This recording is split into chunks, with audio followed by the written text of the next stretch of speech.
Take a break from your busy schedule and join Harold Sala for Guidelines, a 5-minute commentary on living.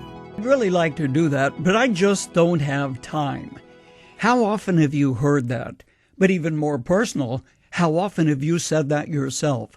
I just don't have time. The fact is you have exactly the same amount of time as does the next person in life, neither more nor less. 24 hours to every day, 168 hours to every week. When you find yourself saying, I don't have time, you're really saying, I don't consider this important enough to take time for it. But of course, that isn't always polite or courteous. I've also noticed something else. People who are the busiest and accomplish the most seem to find time for things that others never get around to doing. Why? Because they work faster? No. Because they are smarter? Again, no. Because they are better organized? Yes, undoubtedly.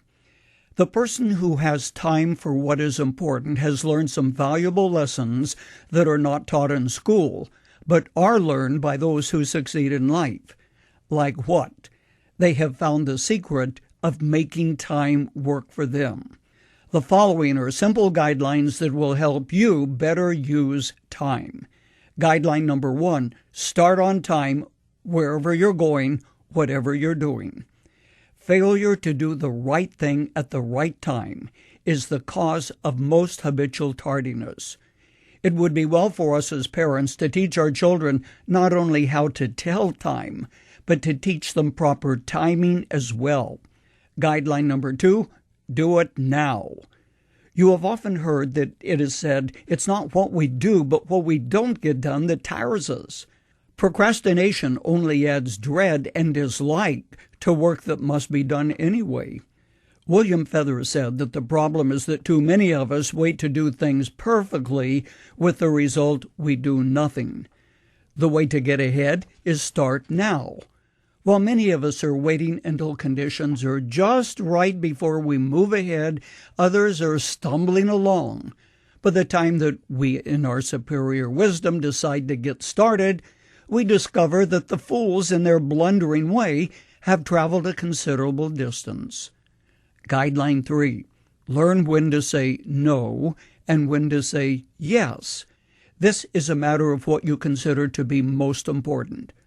Budgeting your time wisely is as important as budgeting your money wisely. The next time you're tempted to say, I don't have time, ask yourself, to what then am I giving first claim on my time? Am I really putting first things first? Could I say no to some of the demands made on my time in order to have more time to do what is really important? Guideline number 4, take time out. There is no music in a rest, said John Ruskin, but there is the making of music in it. People are always missing that part of the life melody. Break routine now and then in order to do something that puts zest back into your life. Time is a fixed income. Rich or poor, genius or simple, each of us has the same number of hours in a day in which to live.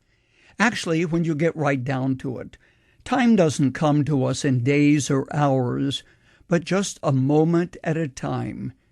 Your life is made up of what you do 1 minute after the other. Guideline number 5, never presume upon tomorrow. What is the most important part of your life? Now, today, because this is the only time that really belongs to you.